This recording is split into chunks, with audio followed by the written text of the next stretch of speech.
Hi guys, welcome back.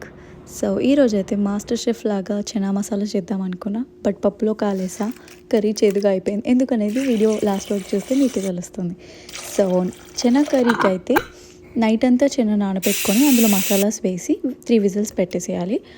Tomato తీసుకొని ginger, garlic and పచ్చిమిర్చి వేసి మిక్సీ పట్టేసి దెన్ పక్కన పెట్టేసుకొని ఇందులో మసాలాస్ అయితే తీసేయాలి. దెన్ ఆనియన్ కూడా మిక్సీ పట్టేసుకొని పెట్టేసుకోవాలి.